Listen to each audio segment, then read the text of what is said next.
Nengenini. Alors, base à la distraité. Dans le pays, base à parti. Base à la vigilante. Individuellement, nenge bozali wana, mutunyo soye que azali na responsabilité individuelle. Il y a qu'à protéger le pouvoir autonome li passi. Ba officine wana ezali kokoma na ba réseaux sociaux.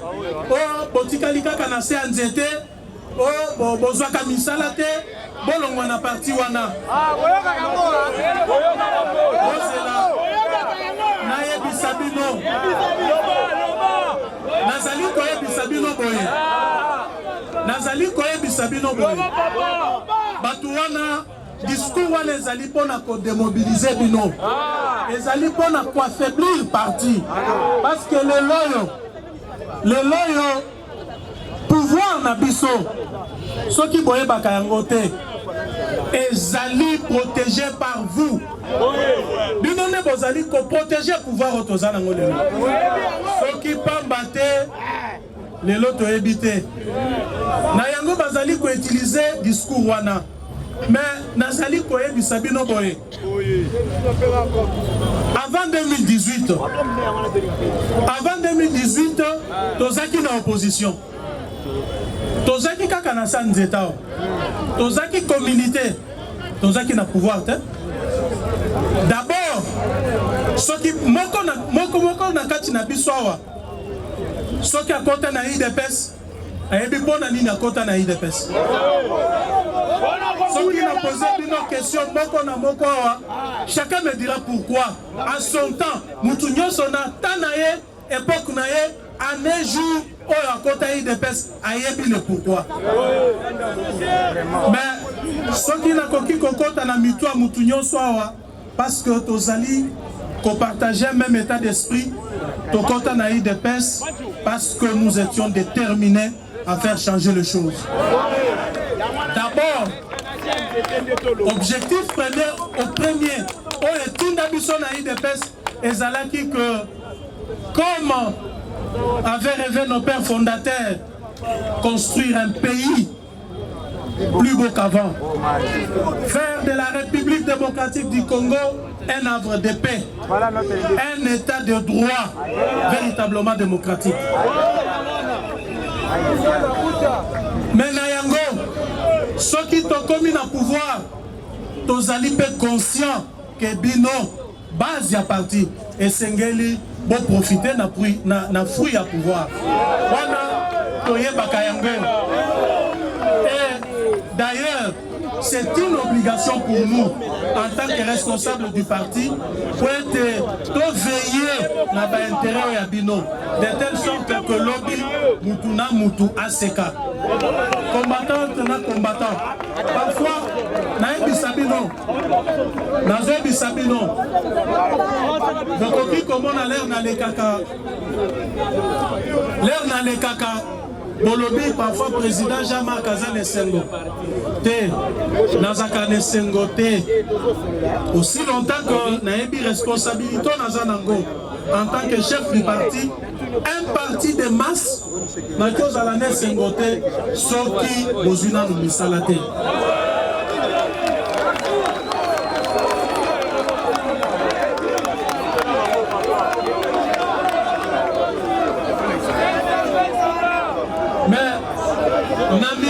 Tozali Koloba, Toye Canadien, Toye Cana, s'il vous plaît.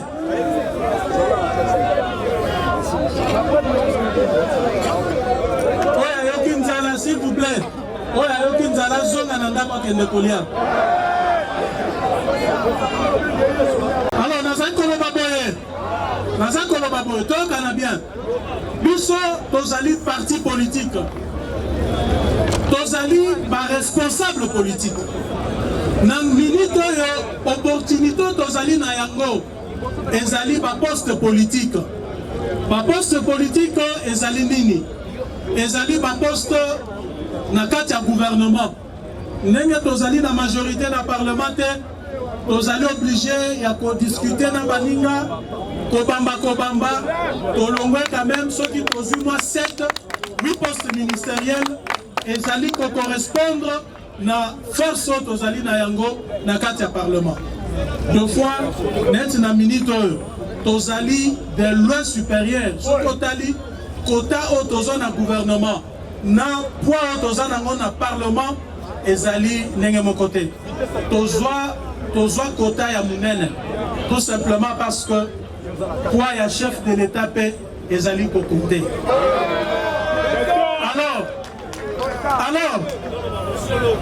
Alors, opportunité Moussous Ezali, ba poste na ba cabinet à ba ministre. Moussous Ezali, ba poste na ba entreprise. Ou Ezali ba poste politique. Mais, oui, bibilo moko que ba poste wana soki na lingina calculer yangoawa et koleka santé.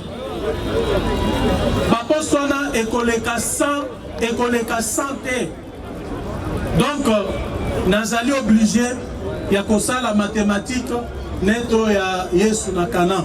Mais nazali Yesu te pona multiplier ba poste ndenge Yesu a multiplier mapa na Kana. Donc nakoki kosala miracle wana te. Soki toza na 10 opportunités, donc 10 postes oyo balobi de pesa na kolukaka ka 10 combattants na pesi bisika wana. Mais bino bozali en termes de millions. Voilà pourquoi bokoloka mutu mususu soki akoti gouvernement te aya bendi groupe aba combattant lobi mais bino bovandia kabu na pesa ka batu misala te. Combattant biso toza parti politique. Na sa président parti. Na sa premier ministre te. Na sa ministre et emploi te. Soki gouvernement pesi misala toyokani toyoki ke na ville à Kinshasa entreprise et créer 1000 emplois nana kolala te secrétaire général a kolala te tokolinga toyeba makambo ngwa salemine parce que biso neto ana pouvoir toyeba ndenge nini bakoki ko recruter ba combattant na biso.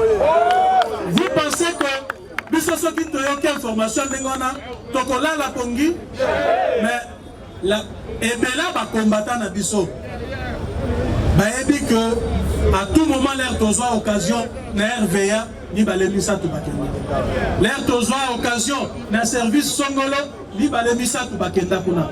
Mais je suis conscient que c'est insuffisant. Bozali ebele donc sengeli politique ya emploi ezala wana ezala vraiment nenge tozoloba que appliquer normalement na mboka na biso pour être biso parti to sala nenge maema soto ko sala po bozwa misala mutu ay ko sabino te que kabunda zo pesa batu misala te ngai na ko créer musala ndenge ni ngai na ko est-ce que to ko kende na fonction publique to benga na ba bazana ba matricule ko to cha batu kuna Esengeli fonction publique a procédé à recrutement. Ceux qui n'ont pas fonction publique, bazali ko recruter. Okanisi na kolala. Okanisi secrétaire général na kolala. Ma lukuta mususu ya munene. Oyo bayaka ko ebisa bino balobio secrétaire général Kabuya Augustin atindaka bato église na ye na misala. Ezali lukuta munene. Toyokana malamu. Combattant toyokana. Ezali lukuta munene. Je mets quiconque au défi. Oya komemelanga kombo moko. Il y a membre de l'église à secrétaire général. Na musala que IDP satinake aya na yango toko chango toko publier yango. Nazali kopesa bino exemple ya cabinet nangai. Cabinet nangai ezali cabinet politique. Toyokana bien s'il vous plaît. Toyokana. Cabinet nangai ezali cabinet politique. Lundi. Na ebisi combattant nyonso oyo aza besoin ya koyeba aya na palais du peuple akota na cabinet na ngai a vérifier kobandela na chef a cabinet na ngai tina oyo akombolaka soki akuti mutu ya territoire d'origine na ngai en tout cas na kodémissionner baza na bachômage balelelaka nga na ndako mais natikala kozwa bango na cabinet na nga te. Je leur ai dit na baposte wana ezali baposte politique ezali mpo na bao basala politique na ngai bino boya na ndako bolia fufu mais na kosala politique na bao na bunda na bango nazwa na cabinet na ngai kaka bakombata ya UDPS kaka bakombata ya UDPS membre ya famille na nga ta moko azaka na cabinet na nga te ti oyo atielaka nga mai na verre azali combattante ya parti boyebi ye bien. Alors eza na makambo lukuta ebele oyo badongolo misu na kati ya parti oyo baza na bolingo ya parti te soki balingi basalaka josha babengi 3-4 combattants. Oh voilà, Kabouya Salaki Boye, Kabounda Salaki Boye. Nous finissons.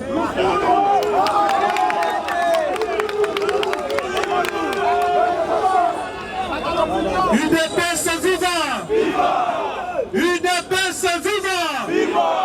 UDPS viva! Viva! Viva!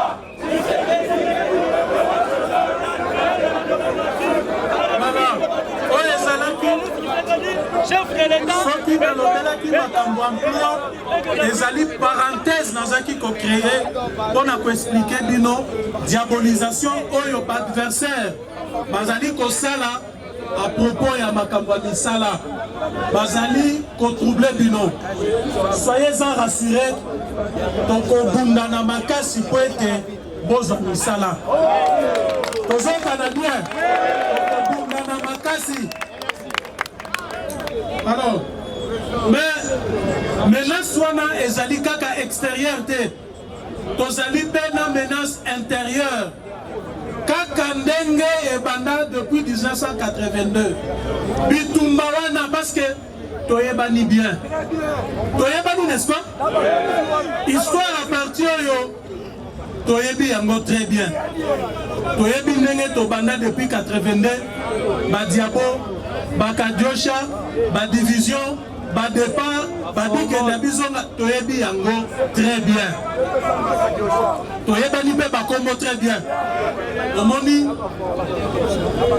Tshisekedi aza Etienne Tshisekedi aza Satan lelo mutu akei lobi azongi Tshisekedi a changé à commissaire makambo nyonso wana toyebi yango bien mais je me rends compte que histoire ezo changé te histoire ezo changé te mentalité wana ezali kolongwa na mito ya bato mosusu te parti na biso ezali au centre ya complot mpona ezala déstabiliser de l'extérieur baoyo ya libanda nazobangela bango te baoyo ya libanda nayebisi bino ke bamata bakita biso toza wana mais ennemi azali dangereux ezali ennemi azali na kati ya parti oyo azali kosalama ye nyonso mpona kodynamite parti de l'intérieur na bapays nyonso ya minene oyo bapays eza na sécurité makasi babangaka ennemi extérieur te babangaka ennemi intérieur parce que pour détruire une organisation pour détruire un pays et sengeli ko détruire en de l'intérieur et je me rends compte que l'adversaire extérieur na biso va comprendre le koana va komi pe ko soutenir ba oyo bazana kati et le ko pesinga mawa et le ko pesinga na lo bakanda te ezali ba information on a outil koyoka kala mingi te. Je suis convaincu que ceux qui n'aient pas bino nenge na yebela kabino mais bon ça la calme.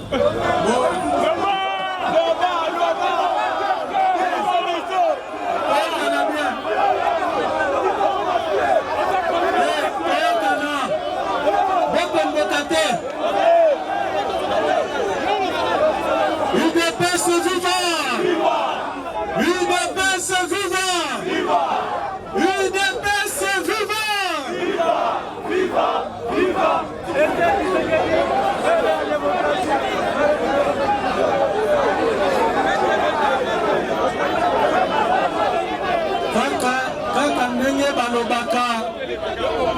nyama oyo akomaka lidesu azala kaka na kati ya lidesu.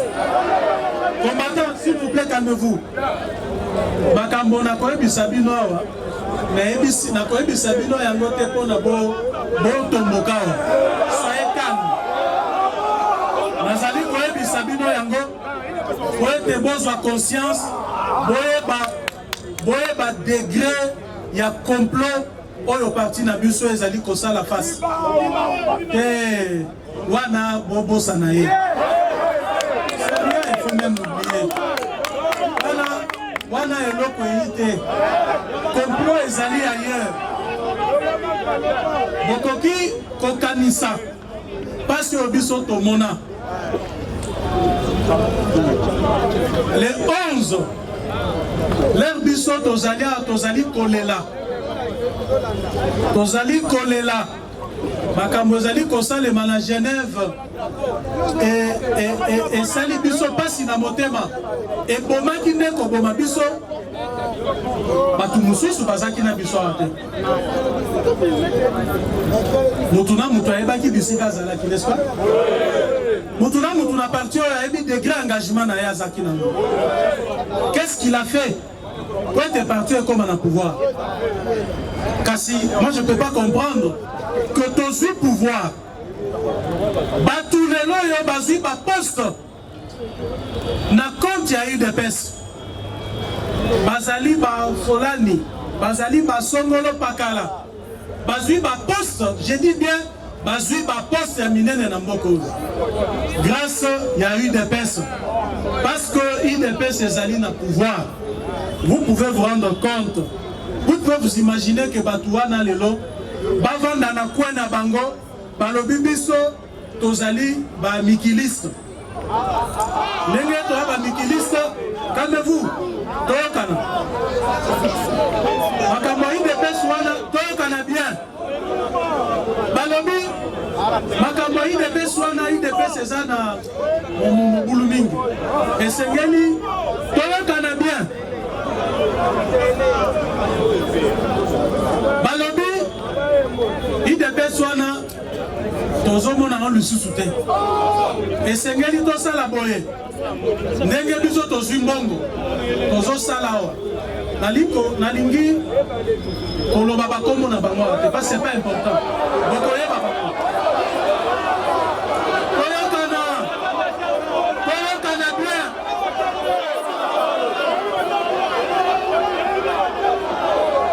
toyokana malamu UDPS vivant.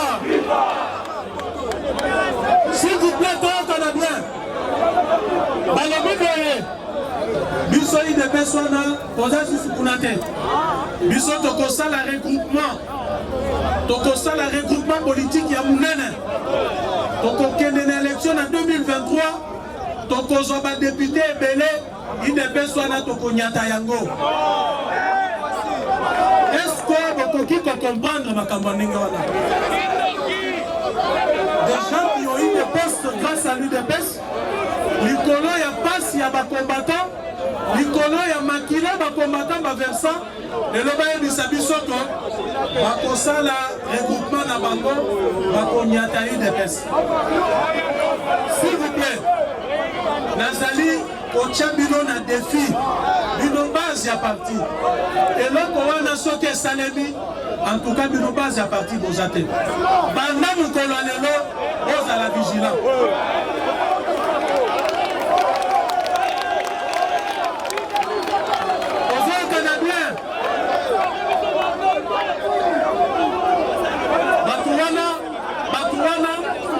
Batuwana bakoma ba rebelle bakoyoka balobi no makambo UDPS wana te et batuwana toyokana s'il vous plaît bambongo na bango bazali kozwa wana bazali mpe koalimenter na yango désordre na kati ya parti badésordre nyonso toza nango na kati ya parti ezali koyuta kaka kuna likolo bazwi mbongo balobi to fragiliser UDPS pour te biso to récupérer base wana tozwa badepute na kombo na biso.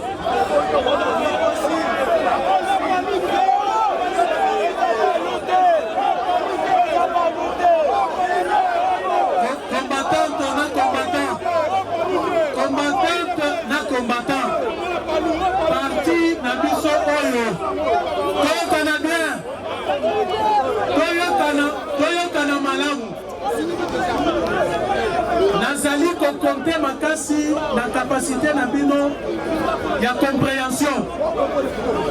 Batuana eloko bazali kobosana ezali lutte na biso. Babosani lutte tosali. Babosani oyo tosala contre Genève. Babosani oyo tosali FCC kala mingi te. Baya tozali kozela bango basala balingi basala à moins que tozala te. 2023 zali koya tokomona bisika bakosala la campagne. Tokomona esika bakonyata IDPS. Tokombuna oyo kana malamu. Tozali d'accord que dans 2023, Tokozala accompagné dans nos alliés. C'est stratégique. Parce que IDPS c'est un parti, certes, le mieux implanté, mais Ali Nababisika Moussousou, on Tokozala besoin na bandeko mususu comme allié. Wana yokami ozali na bango besoin. Mais membre ya IDPS, cadre ya IDPS, nous twazou bokonzi likolo ya IDPS. Azwa mbongo asa la parti politique pour la déstabiliser IDPS dans l'élection. Wana tokomimate.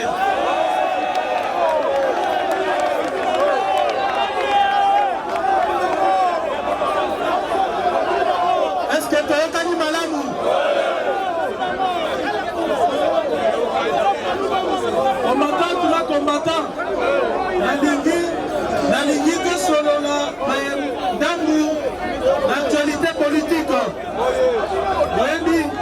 Boebi Kengai Nangotaka Bingi na bandema wana na radio pe na télévision te Total Kayango parce que tomoni que ya tir pesate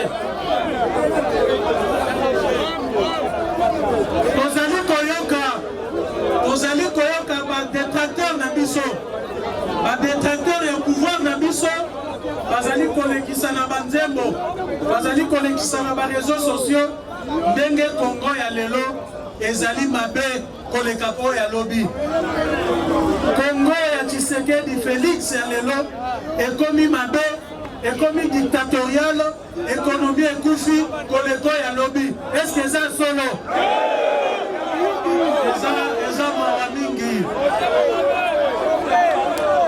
ezali mawa mingi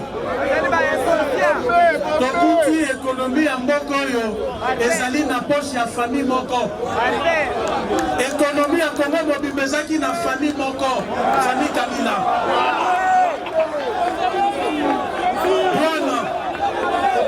douane minéré makambo nyonso ezaki détenu par une seule famille bazaki wapi mpona koloba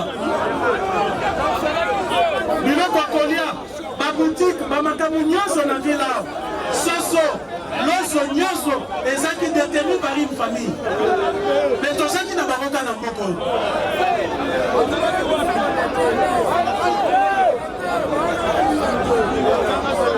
na oyo ezali kote la droit de l'homme bakoki koyebisa biso ke lelo Congo ya lelo Congo à l'ère Félix Tshisekedi droit de l'homme ezali violé plus que l'homme plus que na époque ya Mobutu amewana ezali lukuta munene lelo biso nyonso tozali d'accord que Congo ezobonga na basecteur nyonso c'est vrai que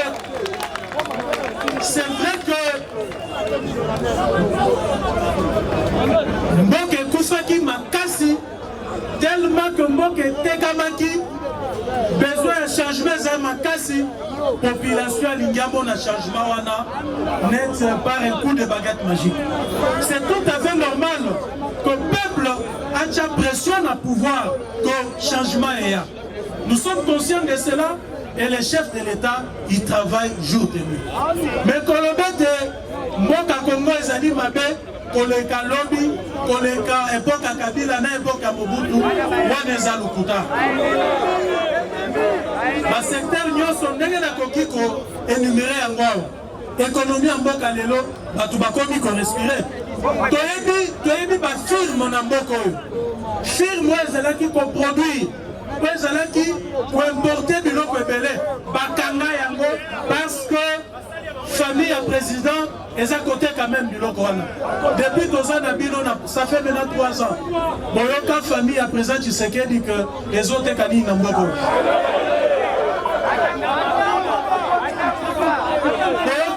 boyoka bisika nini que famille présidentielle nangobi bien famille ya Tshisekedi Félix ezali quelque part ezali kosala trafic d'influence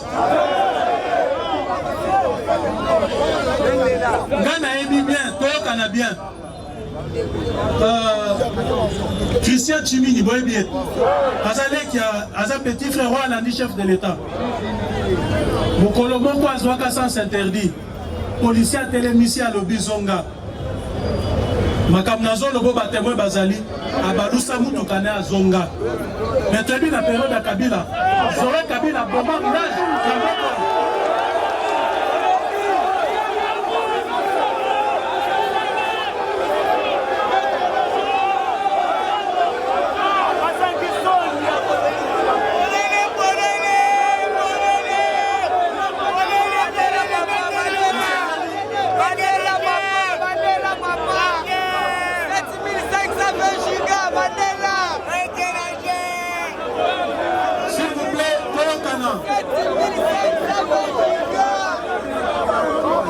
Sur le plan économique, c'est vrai que l'effort rebelle fait salement.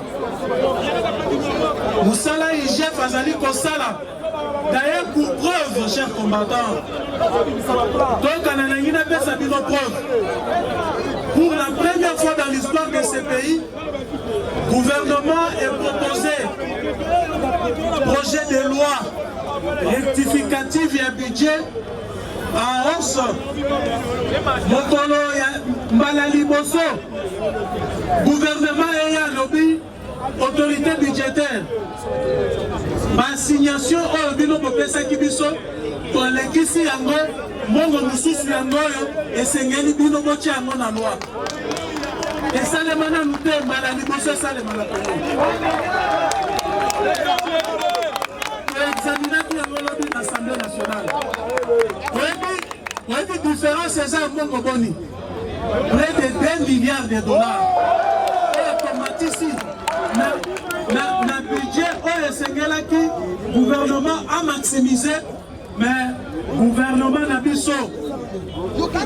sous l'impulsion du président de la République, chef de l'État, Félix Antoine Tshisekedi, comme ici de 2 milliards de dollars. Makamwana bazali kolobela yango te wana bazali komona te na droit de l'homme na oyo etali droit de l'homme kozwaka banzembo ezali koyembama kozali koyokango bien est-ce que na ntango ya kala bazali koyemba banzembo ndenge wana oyembi nzembo wana ovandi na mboka oyo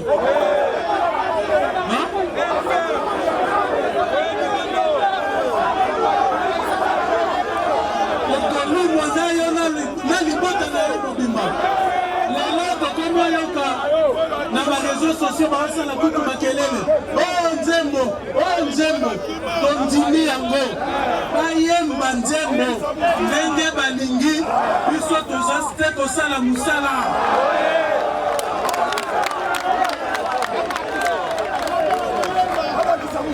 soki bazali mpe besoin na mbongo ya studio tokoki kosalisa mpe bango.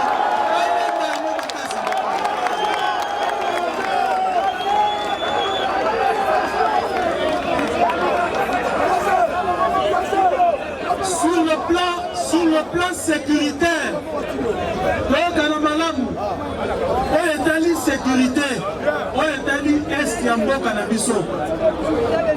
Combattant tenant combattant. On dit que mboka na biso eza na bitumba depuis 96. Est-ce que ya mboka na biso eza kaka na bitumba? Bitumba babomaka kuna depuis 96. Mais nga naza nesengo mingi ke lelo bato bamona ke faci esengeli asilisa bitumba wana ezali esengo mpo na biso que le peuple congolais ait un espoir na chef de l'État. Moi na moka, moi na tata, na maman congolais.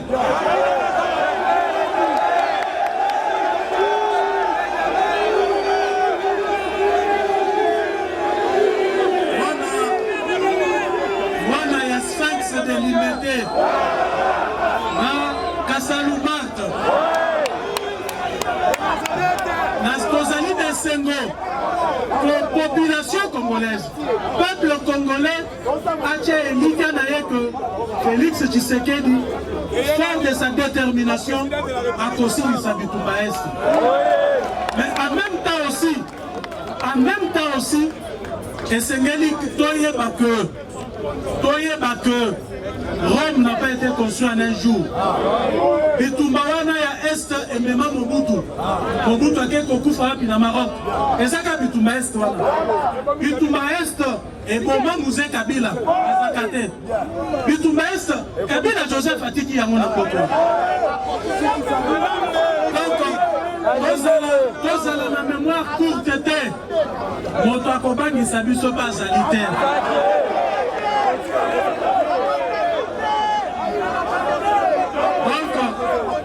Détermination d'Abisso ezali à accompagner vision à chef de l'État voici les Bitumba Est. Donc état de siège n'enge salemi na ba province li balewana ezali traduire volonté à chef de l'État na gouvernement nae pour na kosilisa Bitumba Est. Soki ba ennemi ya mboka oyo bazali wana pour combattre paix na Est. Pour combattre les efforts du chef de l'État, on a constaté qu'il y a un côté à l'Est, on combattre par ricochet à travers l'état de siège, Bissot de Ebisi Bango, Bamata Bakita, état de siège et Zakakawana.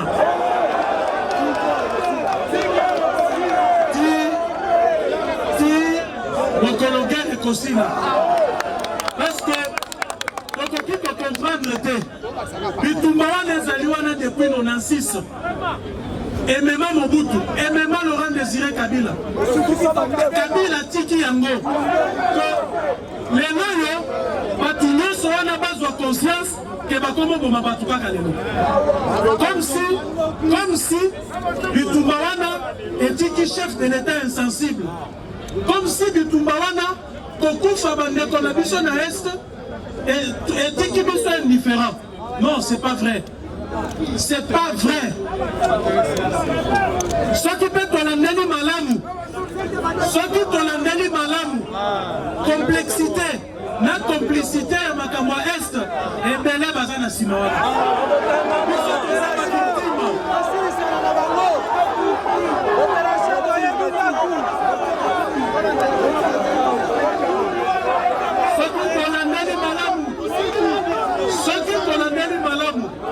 Chef de l'État, na bisoyo, na population ezali kokufa, tozali ba victime.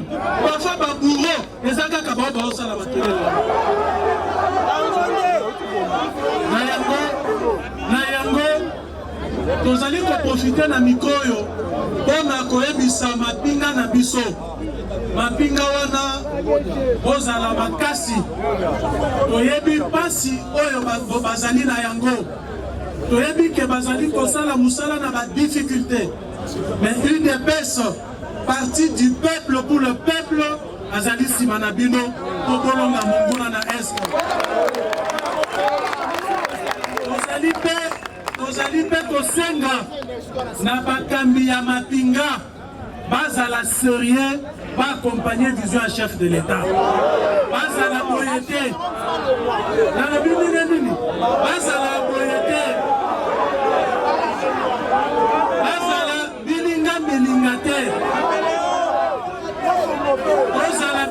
Son liboke parce que son oyo bandeko na biso bazali ko vivre na ese moka ezali mabe penza ezali mabe esengeli conscience wana ozwa yango oyoki ngai na makambo mosusu po tolinga koloba yango te oyokaki dernièrement Boyokaki dernièrement à l'Assemblée que bato FCC bayaki na motion contre le ministre de la Défense. Oh, parce que bato bazali kokufa na Est.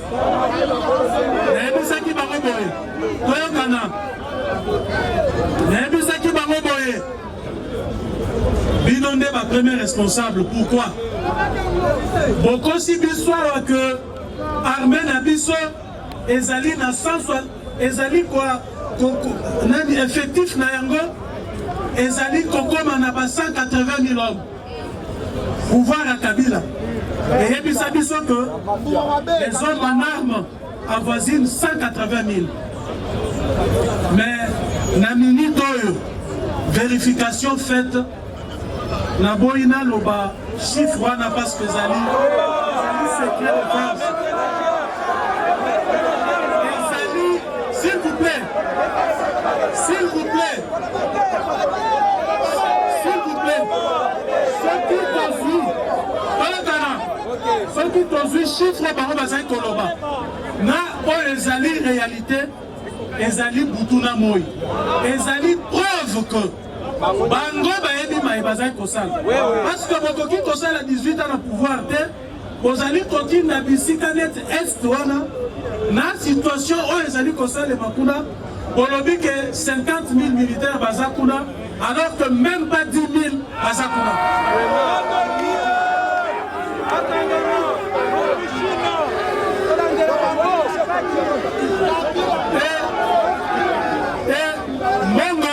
Bongo à 40 000, bongo à 40 000, les autres ont un bâtiment là, alors, entre Bango et Bisso, nani a conseillé la moninga motion.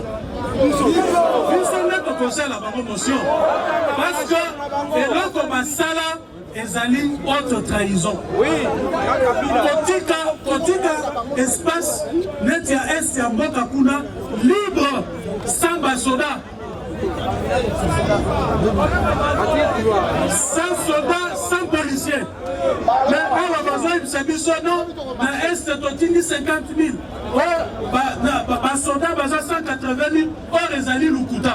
Donc on comprend bien qu'insécurité à Est, ils allaient planifier. Donc les lots, pyromane, Toboï pyromane, Abaluka, sapeur pompier. Pyromane atika la pyromane, batika sapeur pompier, Abomamoto calmement.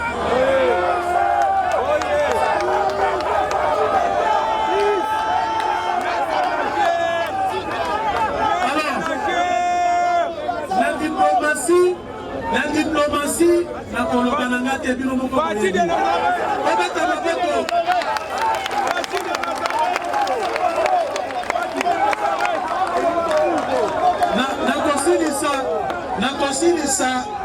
Nakosilisa point oyo te sans kolobela gratuité ya enseignement.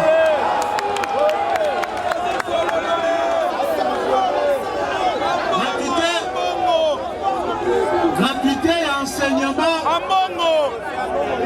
ezali œuvre ya munene na mandat oyo ya biso oyo tokozonga nsima te. Article 43 ya constitution na biso ezali consacrer gratuité et enseignement de base. Soki tokoki considérer que enseignement de base ezali de la première primaire. S'il vous plaît, combattant.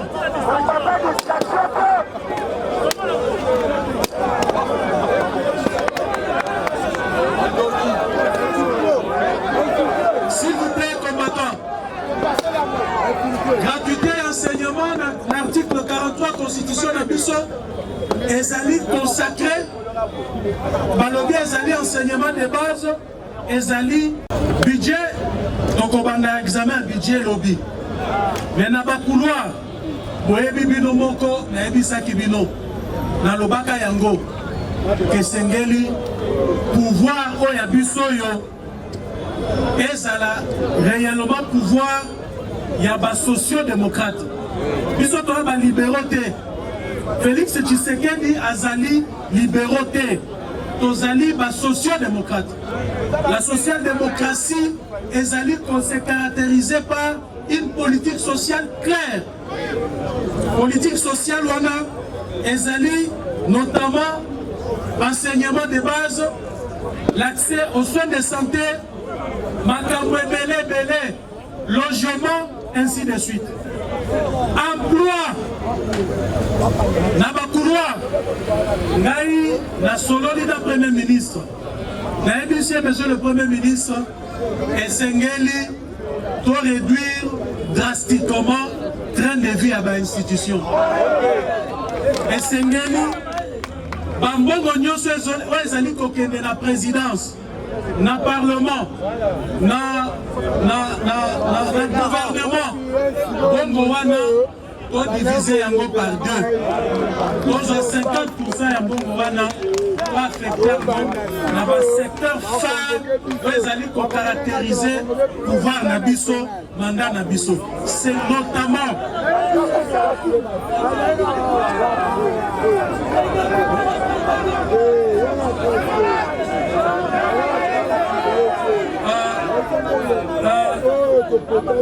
nazali koloba boye tozwa bongo wana totia yango na secteur clé oyo ezali kocaractérize mandat na biso. C'est notamment la gratuité de l'enseignement et renforcer, mettre tous les moyens à la disposition de nos vaillants soldats pour être ballons à Bitumana Est. Donc, enseignement, na sécurité. Alors, les amis mathématiques,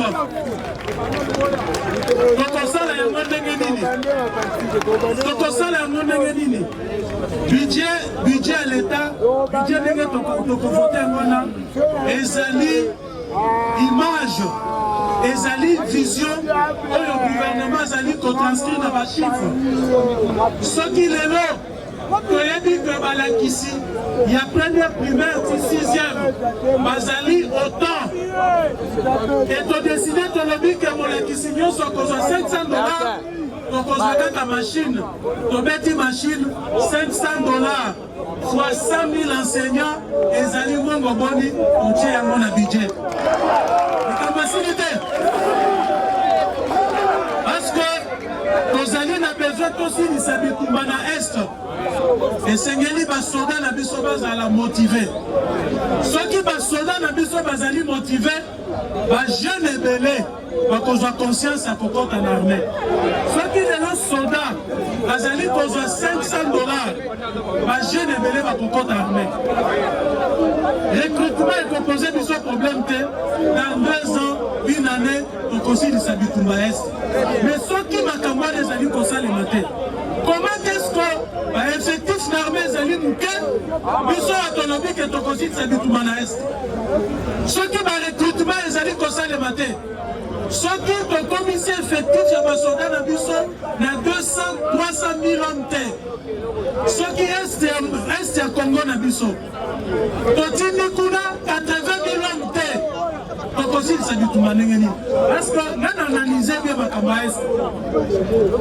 ADF wana, groupe armé, nous sommes besoin kakuna, bazalina avion de chasse, bazalina hélicoptère, bazalina char de combat, bazwa unaga kanaba AK. Ceux qui bazaka kanaba AK, ça voudrait dire que nos militaires, s'ils sont motivés, s'ils sont nombreux, ils auront à gagner ce combat sans faute. Parce que ceux qui vont aller belé, la loi du nombre fera que le vrai problème n'est pas que Canabiso, nous avons un effectif et belé. Que tous ont un effectif bazali. Mais maintenant, et c'est que gouvernement Samalukone a Tchambongo belé dans le secteur Wana. Maloba, et les capés belé. Il faut aussi ya Bitumba Est, ngana pesi a député rendez-vous lobby, tozwa budget ya sécurité na défense, to doublé yango fois 2 fois 3, to mona volonté na bango ya kosisa Bitumba Est.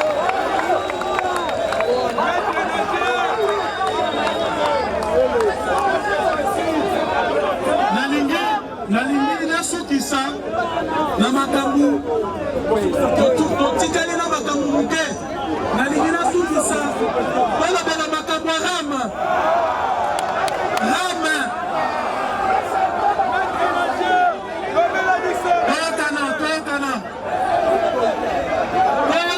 s'il vous plaît. Nayoki na ba réseaux sociaux ba nyosologue ba ennemi ya parti bazokoma balobi IDPS asali ram biso IDPS tosali ram tosalela yango wapi tomoni yango wapi biso IDPS makambo ram tomoneli yango wapi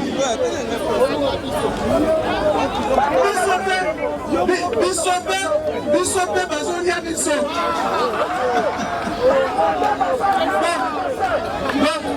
loi tolakana bien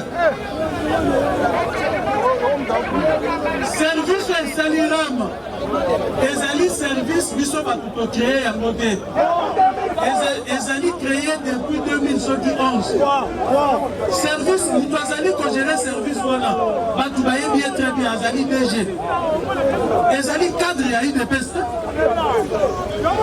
donc basali makambo wana tenant compte ya service na bango soki basali ram eke population eboyi ram biso mpe toza na kati ya population biso toza na kati ya population te bana où est le problème donc soki population aboyi ram bango baloba te ke IDPS andimi ram tondimelaki yango place nini bayebisa biso esika cadre moko ya IDPS en commençant par moi-même secrétaire général tolobi ke non IDPS a soutenir ram esika basalaki ram biso tozali kuna te oyebi kutu te donc solution ezali ke ndenge basi babomi DG n'est-ce pas kaka ndenge peuple azali koloba soki balongoli yango biso mpe IDPS tokosepela tobeta maboko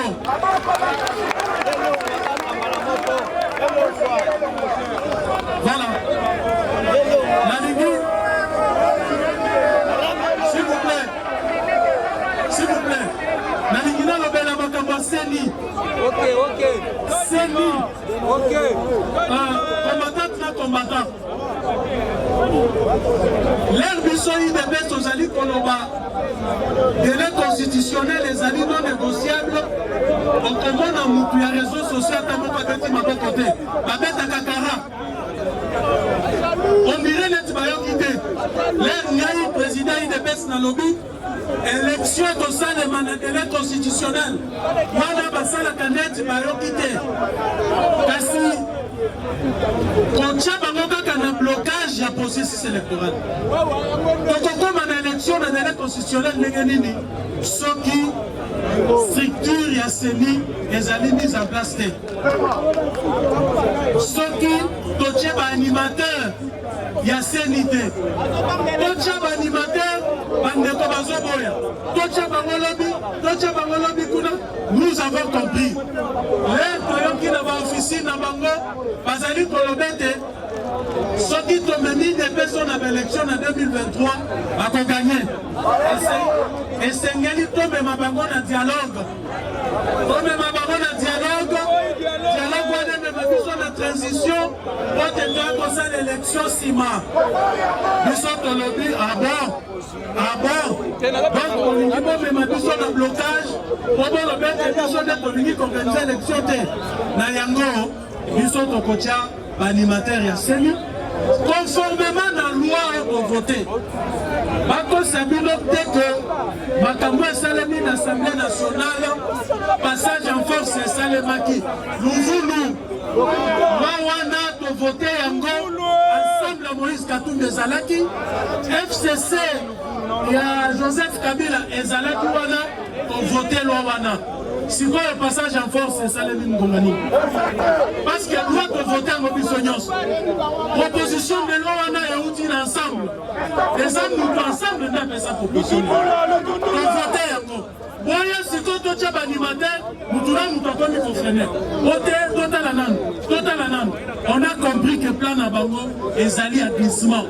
Même ma question de glissement, on a toboyi. L'aide constitutionnelle et qu'on a la respecter.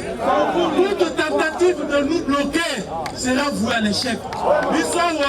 Machine ese bandi oya kolanda yango oya tikali etani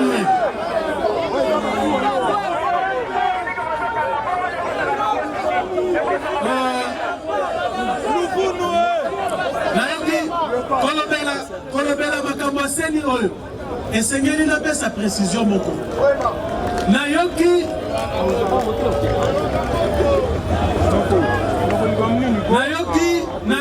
dernièrement papa Nabiso a molimo papa cardinal Ambongo alobi tokana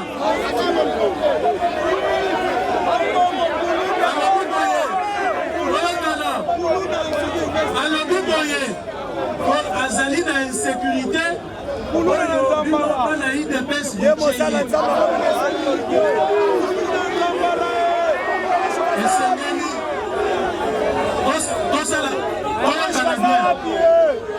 Makambuana interpella Kingai. Combattant ya IDPS a que le insécuriser cardinal. Alors, Biso nous concerne la ministre intérieure. Soit qui papa cardinal à Zongi. À partir de l'aéroport, Batin de la policier et Belé. Ce qui est mon point lobby atteint 500 policiers. 500 policiers va faire ça y est pour la sécurité. Mais maintenant, tout on a bien. Nazalaka contre. Baoyo ba petisaka papa cardinal à la politique. Azali congolais. Azali congolais. Azali libre pour exprimer. Makalisi na ye opinion na ye ce qu'il pense de son pays. Papa cardinal azali congolais net biso au-delà ya que azali cardinal mais azali mutu net biso azali na ba opinion na ye donc kopekisa ye te que aloba politique te même soki ezali contre biso ndenge biso tokundela la démocratie esengeli biso to encourage aloba yango sikoyo toyokana malamu soki alobi politique alobi yango exprime oyo yayebi oyo yakanisi contre pour le pouvoir azala pe conséquent que parce qu'à côté dans le monde politique, on va répondre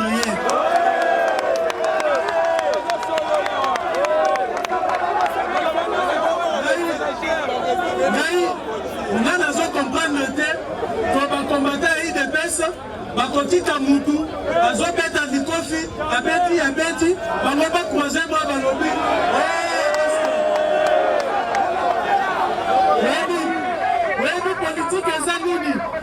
Politique et alliés, j'ai un boxeur. Plus vous en donnez, plus vous en recevez. En fait, il y a même des consultés. Qu'est-ce que conséquent?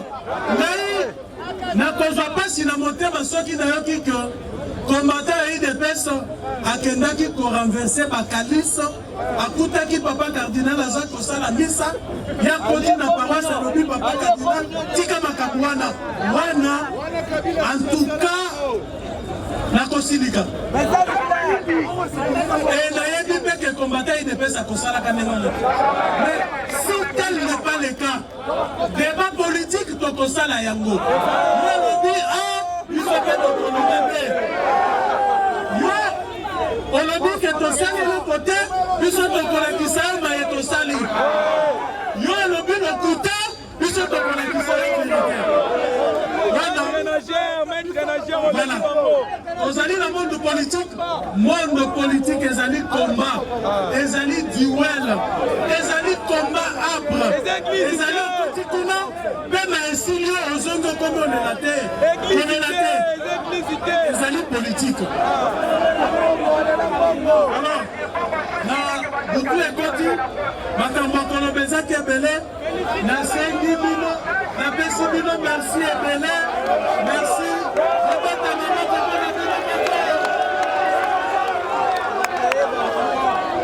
Marie-Paul. Ah, Marie-Paul.